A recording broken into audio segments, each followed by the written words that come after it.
함께 기도하겠습니다. 사랑의 아버지 하나님, 오늘 금요일을 맞이한 우리 성도들을 축복합니다.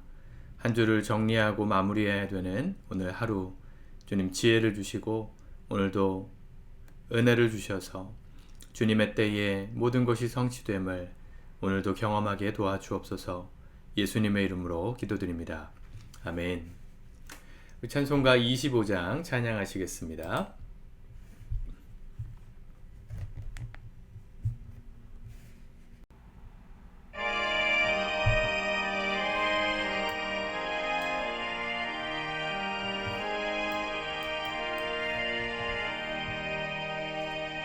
멸류관 벗어서 주 앞에 드리세.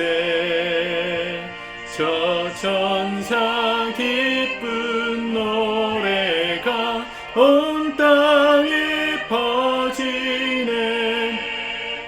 내 혼아 깨어서 주 찬송하여라.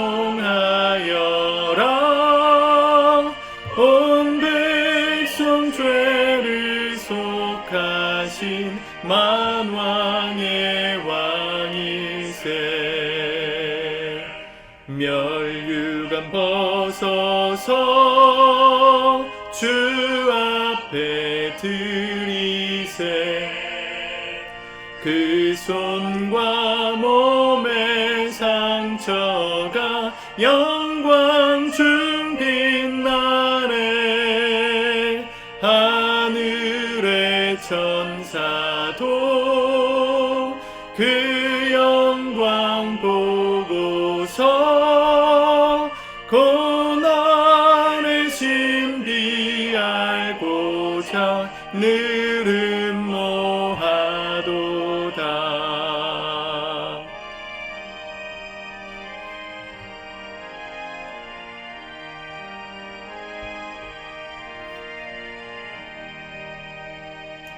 멸류관 벗어서 주 앞에 드리세. 온 세상 전쟁 그치고 참 평화 오겠네.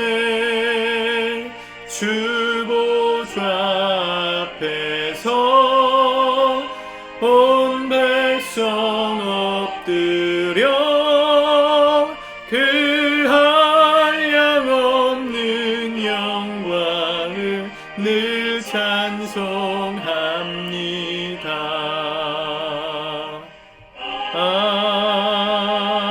아멘. 아멘.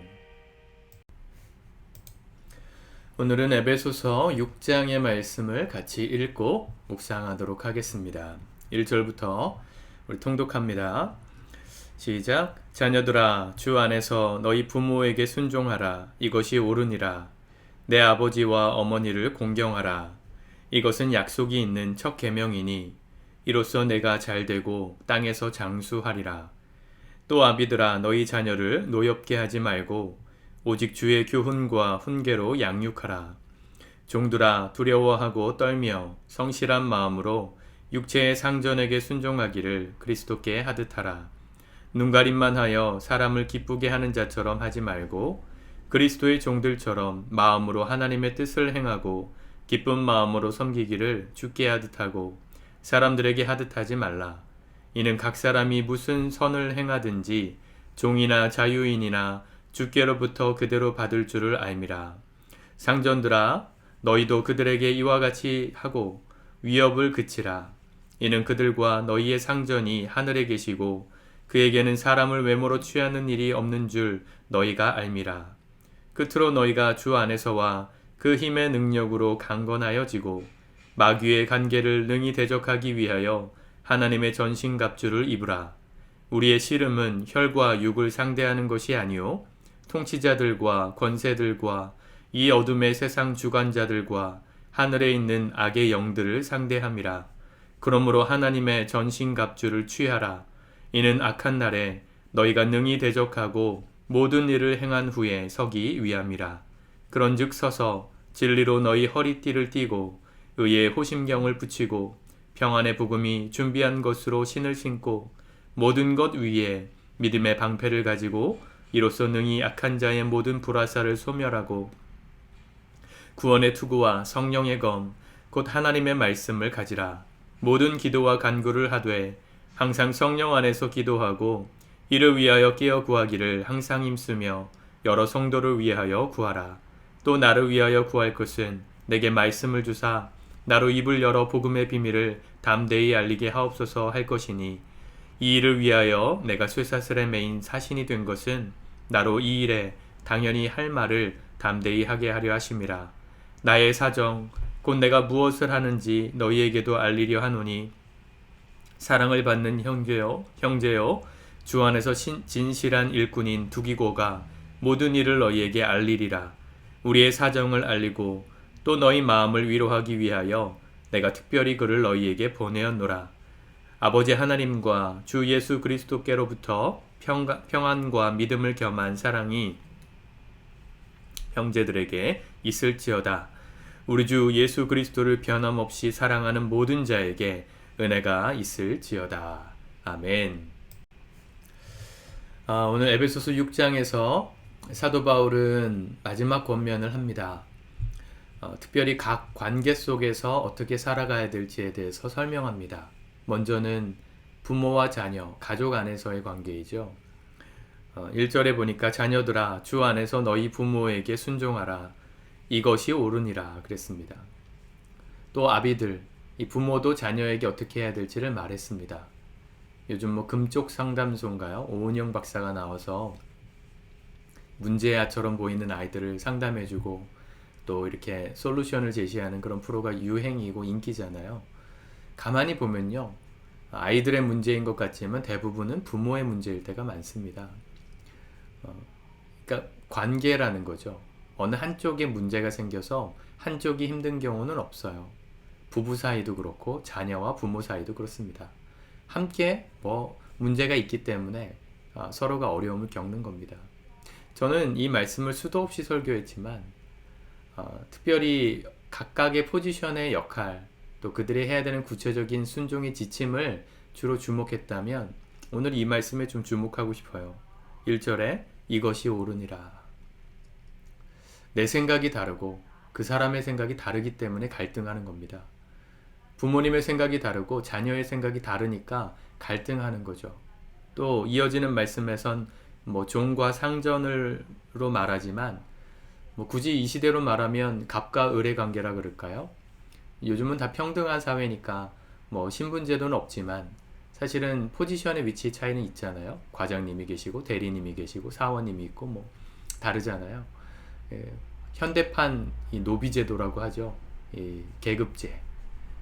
갑과 을의 관계든 부모와 자녀와의 관계든 그들이 취해야 되는 포지션의 기준점은 뭐냐면요, 이것이 옳으니라 하셨던 그 하나님의 옳다고 말씀하시는 기준을 붙드는 겁니다. 그게 제일 중요합니다. 하나님이 뭘 원하실까? 주님은 무엇이 옳다고 말씀하실까를 생각해야 각자가 속한 자리에서 역할을 할 수 있는 거예요. 관계의 문제가 해결되는 겁니다. 부모와 자녀, 남편과 아내, 또 회사에서 직장 동료, 상사, 부하 직원, 누구와의 관계에서든 이것이 옳으니라 라고 말씀하시는 그 하나님의 음성에 귀를 기울이며 행동해야 하는 것이죠. 단순하게 누구는 순종하고 누구는 양육하고 끌어주고 수동적으로 따라가는 그런 관계를 말하고 싶지 않습니다. 때로는 누군가가 케어하는 주도적인 역할을 해야 되고요. 누군가는 그 사람에게 맞춰서 따라가는 순종적인, 수동적인 역할을 해야 될 때도 있을 거예요. 저도 목사이지만 그래서 제일 많이 범하기 쉬운 누가 제가 자꾸만 이끌려고만 한다는 거예요. 그게 성도님들께 좋을 때도 있지만 부담을 드릴 때도 있습니다. 저도 저희 아내하고 사역 얘기를 많이 하지만 저희 아내와 사역 얘기를 할 때 좀 많이 어려워요. 왜냐하면 그게 너무 좋아요 라고 저에게 말해준 적이 별로 없거든요. 물론 지지해 주지만 늘 한 가지씩 이렇게 염려되는 부분들을 얘기해요. 그러면 저도 모르게 그렇구나, 그럴 수도 있겠구나 라고 말하기보단 그건 이래서 아닌 거야 라고 주도하면서 상황을 정리하려는 이 습관이 있어요. 참 나쁜 습관이라고 개인적으로 생각합니다. 안 그래야지 하는데도 제 역할이 결정하는 역할이다 보니까 자꾸만 수동적으로 따라가려고 하는 상황이 불편해지는 마음이 들 때가 있더라고요. 근데 사실은 관계라는 건 때로는 이끌어야 되는 주도적인 역할을 할 때도 있지만 따라가야 하는 수동적인 역할을 할 때도 있는 겁니다. 부모와 자녀와의 관계든 회사에서 동료와 상사와의 관계든 누구와의 관계에서도 마찬가지예요. 그걸 정하는 기준이 뭐예요? 그때마다 그 상황마다 주님께 묻는 거죠. 주님, 이게 옳은 겁니까? 이게 옳은 겁니까? 그래서 오늘 바울이 뭐라고 말합니까? 18절부터 보면 모든 기도와 간구를 하되 항상 성령 안에서 기도하고 이를 위하여 깨어 구하기를 항상 힘쓰며. 이를 위하여 깨어 구하라는 게 뭘 위해서 기도하는 거예요? 이런 상황들, 뭐가 옳은가? 또 마귀의 괴계를 물리치기 위해 항상 전신갑주, 하나님의 전신갑주를 입으라 그랬잖아요. 모든 말씀이 포함되는 겁니다. 말씀에 근거해서 뭐가 주님 보실 때 옳을까? 내가 지금은 순종하는 게 옳을까? 주도하는 게 옳을까? 함께 관계 속에서 이야기하며 기도하는 게 필요한 겁니다. 우리 이번 달에 읽고 있는 책에서 보시면 성경 말씀은 나름 열심히 읽는데 기도가 부족하다고 말하는 분들이 많다. 그런 얘기를 하시잖아요. 제가 김기용 교수님 좋아하는 건 목회자이시기 때문입니다. 실제로 목회하시면서 겪었던 본인의 이야기들을 책에 녹여내신 이야기가 많아서 실제로 와닿는 그 적용점들이 많죠. 여러분, 뭐라고 솔루션을 주셨나요? 말씀을 읽는 것 자체가 사실은 기도라, 그렇게 설명하시죠. 그리고 그 말씀을 붙들고 간구하고 기도하는 시간을 늘려갈 수 있으면 베스트다, 이렇게 얘기했습니다. 여러분, 말씀을 열심히 읽으시는 만큼 우리가 이미 기도하고 있는 거예요. 언제 기도가 되는 겁니까? 우리도 그렇게 살겠습니다. 주님이 옳다 하시는 걸 붙들겠습니다. 내 역할을 찾겠습니다. 동의할 때, 그 고백을 주님께 드릴 때, 그게 기도예요. 하나님이 우리에게 주신 편지는 말씀이라면 우리가 하나님께 써서 드리는 편지는 기도이죠. A.W. 토조가 얘기했나요? 아주 유명한 명언이죠. 하나님 우리에게 편지를 써서 보내신 게 이 성경 말씀이고, 우리가 하나님께 편지를 써서 답장을 드리는 게 기도다. 여러분, 편지를 많이 받았는데 답장을 안 보낸다면 예의가 없는 겁니다. 기도를 그만큼 말씀과 기도를 동전의 양면처럼 활용하실 수 있기를 축복합니다. 오늘도 이 원리 하나 딱 붙들고 삽시다. 여러 가지 얘기들을 하고 싶지만 이 짧은 시간에 다 나눌 수 없죠. 여러분, 오늘도 이것이 옳으니라. 주님 뭐가 옳다 말씀하실까? 그걸 붙들고 오늘도 순종하며 주님께 간구하고 그렇게 살 수 있도록 도와달라고 간구하며 승리하는 저와 여러분들 될 수 있기를 축복합니다. 기도합시다. 하나님 아버지, 우리 사랑하는 성도들의 마음 가운데 오늘도 분명한 주님의 기준이 세워지기 원합니다. 이것이 옳으니라 하신 그 옳음을 우리도 동의할 수 있도록, 그리고 그 말씀을 따라갈 수 있도록 오늘도 우리에게 말씀하시고 순간순간마다 우리가 행해야 될 것들을 알려주옵소서.